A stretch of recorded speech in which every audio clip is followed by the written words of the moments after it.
Olá, seja bem-vindo a mais uma aula do nosso curso de Teoria da Computação. E nesta aula vamos falar de árvores de derivação. Também vamos verificar que algumas gramáticas livres de contexto elas podem ser classificadas como ambíguas. Vamos estudar isso. Então, primeiro, antes de iniciar, é preciso entender que um dos papéis das gramáticas livres de contexto, assim como os autômatos, né, é também verificar se uma dada sentença pertence ou não àquela linguagem. Então, geralmente, quando se tem essa busca pela citação, né, daquela cadeia ou daquela sentença, o que se faz é localizar, então, uma sequência de produções e, quando aplicado desde a raiz da gramática até os símbolos terminais, forneça como resultado a sentença fornecida para análise. Então, faça uma sentença, faça uma cadeia, aplica os processos de derivação à sequência de produções, até se atingir, então, um conjunto de cadeias que vão, então, pertencer a essa linguagem. Então, eu vou ter ali uma sentença, né? É uma cadeia que pertence à linguagem. Então, sendo possível completar esse processo de derivação, a gente diz que a sentença pertence à linguagem, caso contrário, ela não pertence à linguagem. Na prática, é possível identificar uma grande quantidade de sequências distintas de derivação. Então, eu posso ter várias maneiras de fazer o processo de derivação, né? Porém, todas elas vão convergir na mesma sentença analisada. O que vai variar de uma para outra são as escolhas arbitrárias dos símbolos não terminais a serem substituídos. Tá? Então, num processo de construção de um reconhecedor sintático, por exemplo, de um analisador sintático, geralmente, ou seja, na prática, né, costuma-se fixar quais são os critérios de escolha, né, de derivação das sentenças para que não haja ambiguidade nesse processo, né? Imagina que eu estou desenvolvendo então um compilador, um módulo dele, um analisador sintático. Então essa gramática ela tem que estar clara ali, né? Ela não pode estar ambígua, a gente vai falar sobre ambiguidade. Além disso, a forma como vamos tratar aquelas cadeias, que, né, ou seja, a análise daquelas cadeias, ela tem que ser uma análise fixa, né, com critérios de derivação fixos. Por exemplo, a gente vai ver que as derivações elas podem ser mais à esquerda, ou seja, eu pego um símbolo terminal que está mais à esquerda e derivo ele, ou ela pode ser mais à direita. Então, eu pego o símbolo não terminal mais à direita das produções e derivo ele. Então, por exemplo, aqui eu tenho dois exemplos, derivação, um exemplo de derivação mais à esquerda, né? Veja aqui, ó, eu sempre pego, eu tenho então aquela expressão T mais expressão, né? Que aqui é de termo que a gente fala. Uma gramática consagrada aqui na literatura. Eu vejo que aqui nesse processo de derivação, ele está pegando sempre o símbolo mais à esquerda. Pegou aqui o T, ele tinha o T e o E, pegou mais à esquerda. F, L, pegou mais o F. Aqui já teve só um, né? Pegou agora sim mais à esquerda é o próprio E, e assim ele foi tratando, ou seja, a derivação mais à esquerda. Além disso, nós temos a derivação mais à direita, né? Então, a derivação mais à direita, ele pega sempre o símbolo não terminal mais à direita das produções. Então, aqui ele pegou o E, então ele tinha o T e o E. Ele pegou o mais à direita é o E, e o mais à direita é o T, e o mais à direita é o F. Aqui o mais à direita é o T e aqui mais à direita é o F, né? Assim sucessivamente. Então, a derivação mais à esquerda sempre pega o símbolo não terminal mais à esquerda da produção. E a derivação mais à direita sempre pega o símbolo mais à direita da produção. É claro que tem um terceiro caso, que são as derivações arbitrárias.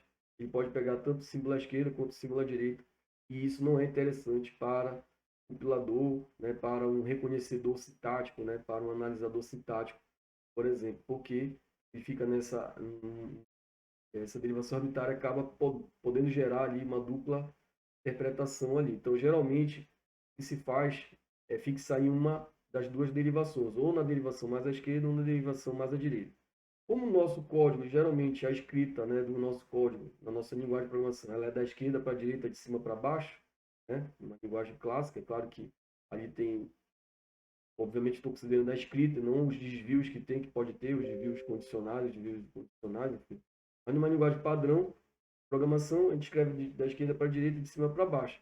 Então, geralmente, se utiliza mais as derivações mais à esquerda. Tá? Essa derivação mais à esquerda, sempre pegando o símbolo mais à esquerda e derivando ele. E geralmente, na prática, é essa técnica aqui que a gente adota de derivação.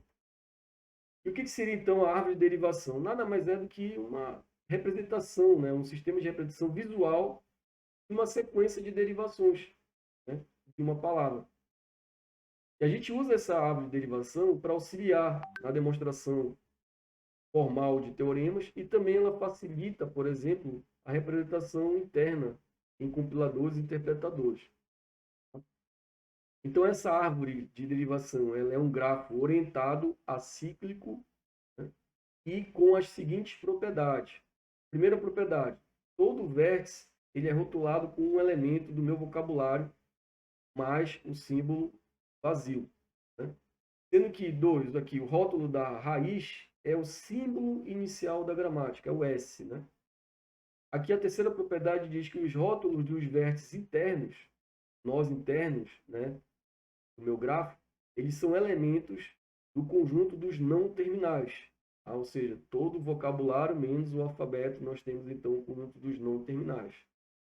Aqui na propriedade 4 diz que se um vértice tem o rótulo A e x1, x2 até xn são descendentes diretos de A, ordenados da esquerda para a direita, então A implica em x1, x2, xn deve pertencer ao conjunto de regras de produção P da minha gramática.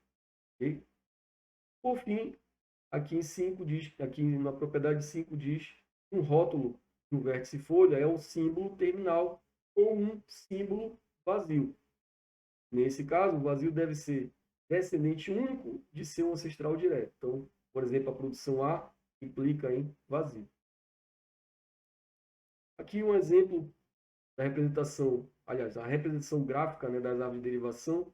Então, aqui ó, vocês observam que o S ele é a raiz, não, então o símbolo inicial da gramática ele é a raiz da árvore. Né? Um vértice interior A, né, ele é um vértice, na verdade, representado, o rótulo dele é um não terminal. E aí ele vai ter aqui, ó, produção x1, x2, xn, né? Produções dele aqui. E aqui eu tenho, ó, a produção, onde eu tenho aqui, nessa produção, eu tenho um nó folha, que é o vazio, ou aqui uma produção em que o nó folha, na verdade, é um símbolo terminal da minha gramática. Okay? Então, aqui um outro conceito importante é o conceito de fronteira. Fronteira é a cadeia formada pela concatenação dos símbolos, que são as folhas. E sempre fazemos essa concatenação da esquerda, tá? Da esquerda para a direita. Então, aqui vamos supor que eu tenho essa árvore de derivação, e o resultado dessa árvore de derivação é a cadeia A, ó, A, asterisco, abre parênteses, A, mais A, fecha parênteses. Então, é sempre da esquerda para a direita. Então, a fronteira nada mais é do que essa cadeia formada pela concatenação dos símbolos terminais, ou seja, as folhas dessa árvore de derivação sempre olhando da esquerda para a direita. Então, a árvore de derivação informa quais são as produções, ou quais foram as produções aplicadas, mas não em que ordem elas foram aplicadas. Tá? Então, muito cuidado aqui. Aqui não estou dizendo que, se eu pegar, obviamente, se eu pegar essa árvore aqui, de derivação, eu não tenho como dizer se a derivação aqui foi mais à esquerda ou mais à direita. Para você definir se essa derivação for mais à esquerda e mais à direita, você tinha que analisar a construção dessa árvore. Você teria que fazer essa construção em tempo real, né? No tempo online ali da construção dessa árvore, você conseguiria distinguir se essa é uma derivação mais à esquerda ou mais à direita. Né? Então, por exemplo, aqui na profundidade 2, quem foi derivado primeiro? O F ou o T? Então, se eu pegar aqui essa profundidade aqui, quem eu derivei primeiro? O FA ou o T aqui? Não dá para saber se eu te dou só a árvore. Agora, se eu vou montando a árvore, né, aí sim dá para saber se foi uma derivação mais à esquerda ou mais à direita. Perfeito? Então, uma única árvore de derivação pode representar derivações distintas de uma mesma palavra. Então, veja aqui, ó, uma única árvore de derivação, tá? Eu consigo apresentar ou representar derivações distintas. Então, aqui no primeiro, eu posso estar derivado, ter uma derivação mais à esquerda, né? Então, eu tenho uma derivação mais à esquerda, sempre for fazendo a derivação mais à esquerda, então é T, nesse caso aqui, eu derivei o F, ó, tá? Depois eu derivei o T, né? Aqui, ó, depois eu derivei o t, aí o t derivou o f, aí eu vou derivar o f nessa expressão aqui, né, nessa produção aqui, depois derivei o e, aí derivei o t novamente, ó, né, sempre mais à esquerda, depois derivei o f, né, aí sim o e, o t, o f, e aí eu chego na minha cadeia, né, ou na minha sentença. Tá? E aqui eu tenho a derivação mais à direita. Né? Então, derivei o t, depois o ft, agora derivei aqui, ó, peguei o mais à direita, que foi o t. Ó, okay? Eu peguei o mais à direita, que foi o t, depois o t derivou em f, né? E assim, sempre mais à direita. E aqui no terceiro caso, tá? Eu posso ter derivado de forma arbitrária. Então, a árvore, tá?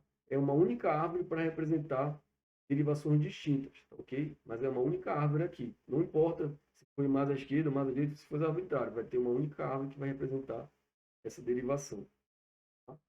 Então vamos ver aqui essa outra gramática livre de contexto aqui, né? Tem uma gramática que implica que eu tenho o vocabulário dela, que é SAB, terminais são AB, o alfabeto dela, e eu tenho essa aqui, ó, ASB, ou vazio. Isso aqui é a famosa linguagem do duplo balanceamento que nós já estudamos, a NBN tal que N maior ou igual a zero.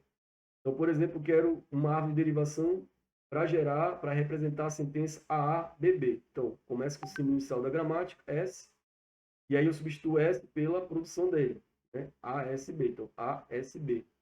Lembrando aqui do conceito que nós vimos na aula anterior, esse aqui é um símbolo não terminal, né? O S é um símbolo não terminal, autorrecursivo, central e essencial. Então, essa gramática aqui, ela é uma gramática que define uma linguagem estritamente livre de contexto, ou seja, uma linguagem livre de contexto que não é regular.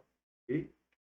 Então, aqui, ó, derivei. Aí eu vou pegar o S agora, vou derivar o S de novo em ASB e agora eu vou derivar o S em vazio. Então, se eu quiser pegar a cadeia ou a sentença aceita, né, ou gerada por essa gramática, eu vou pegar, então, as folhas, né, dessa árvore aqui, da esquerda para a direita. Então, eu vou pegar A, S, vazio, né, B, D.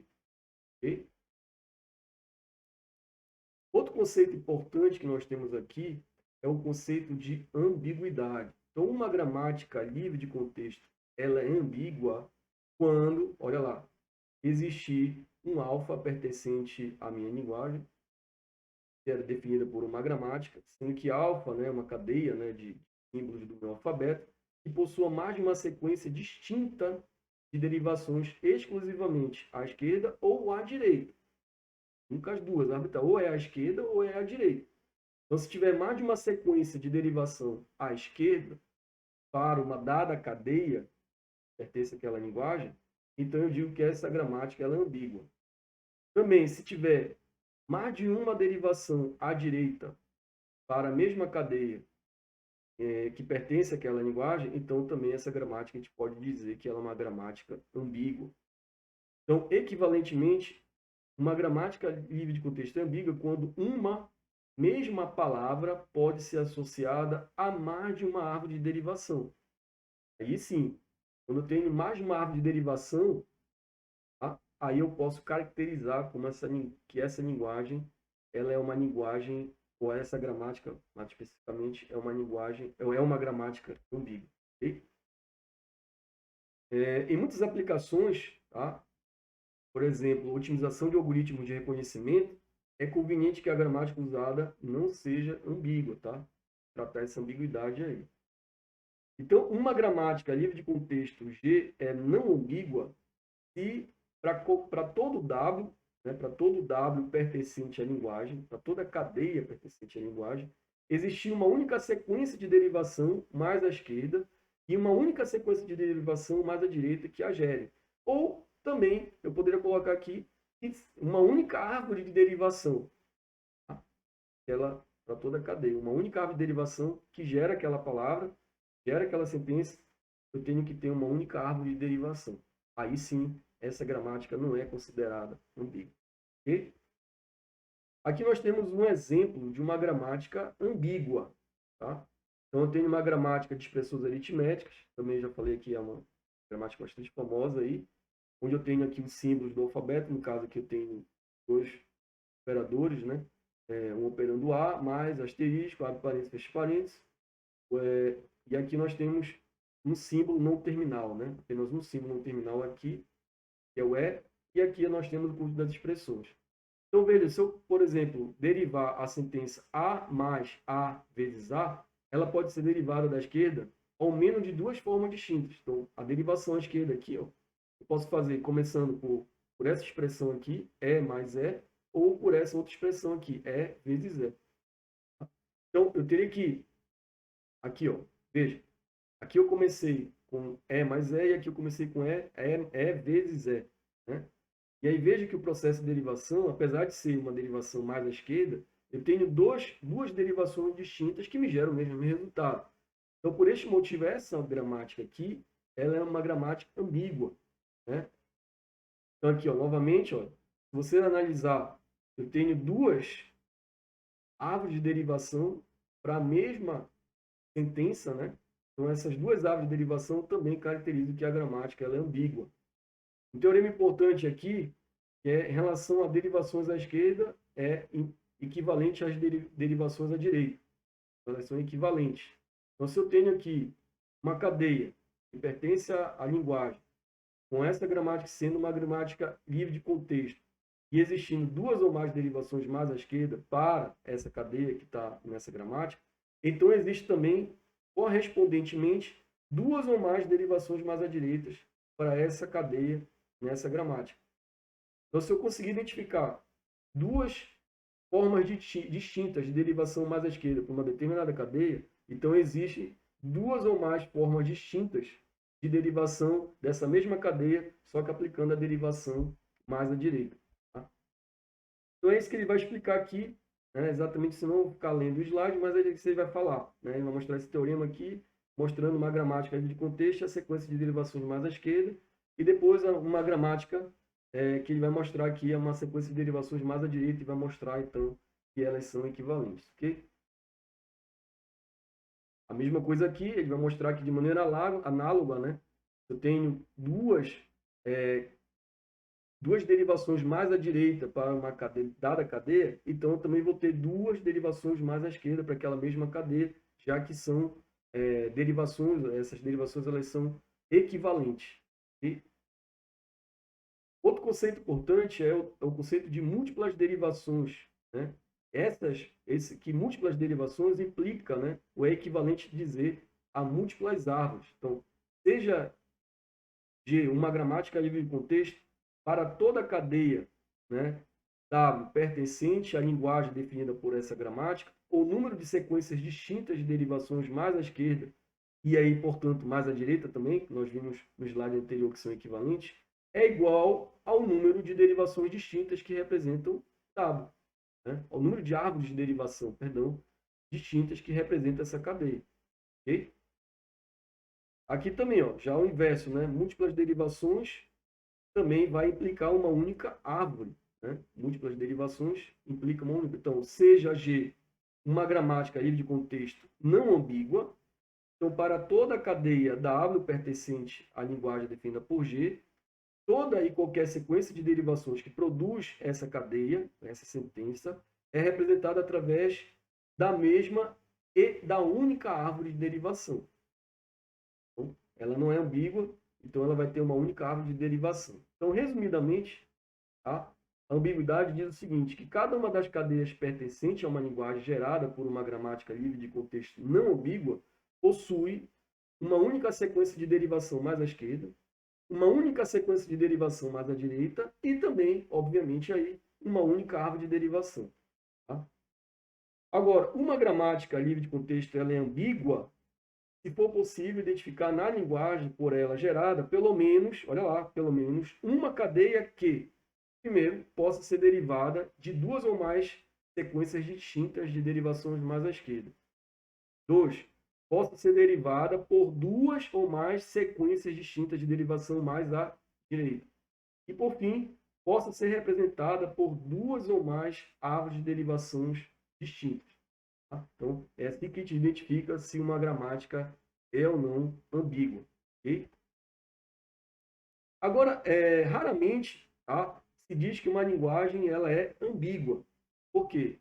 Porque uma vez que uma mesma linguagem pode ser gerada por inúmeras gramáticas distintas, ambíguas e não ambíguas. Então, é muito difícil dizer que uma linguagem ela é ambígua, porque eu posso ter várias gramáticas ali que a definem, e essa gramática pode ser ambígua ou não ambígua.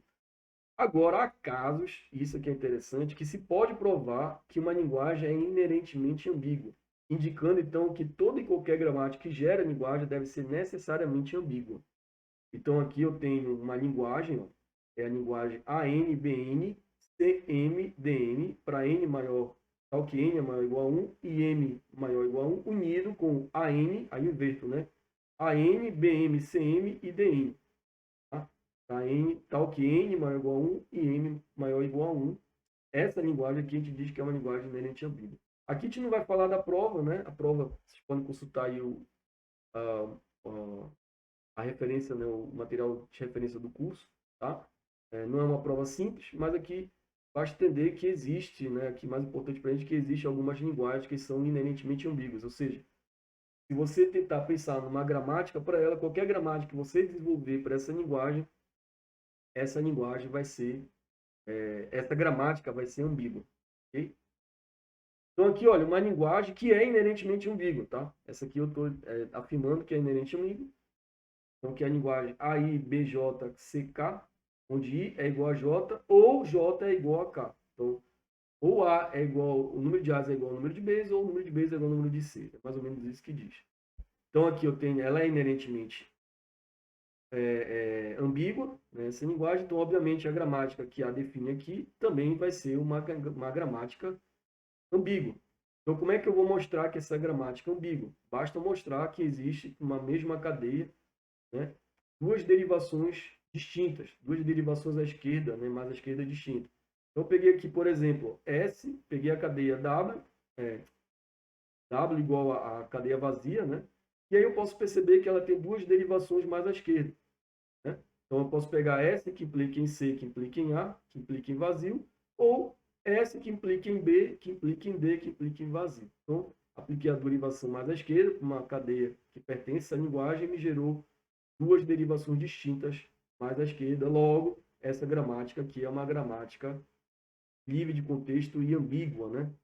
Então, vocês podem pegar outros exemplos de cadeias aí, provavelmente vocês vão perceber que ela é ambígua porque vai ter mais de uma derivação distinta, ou à esquerda ou à direita, ou também vocês vão perceber que ela tem mais de uma árvore de derivação, ou seja, uma mesma cadeia gera mais de uma árvore de derivação. Por isso essa gramática ela é ambígua, já que também essa linguagem ela é inerentemente ambígua. Ou seja, qualquer gramática, você pensar que essa gramática para essa linguagem que é inerente ambígua também vai ser ambígua. Ok? Bom, pessoal, espero que vocês tenham gostado. Um forte abraço e até a nossa próxima aula.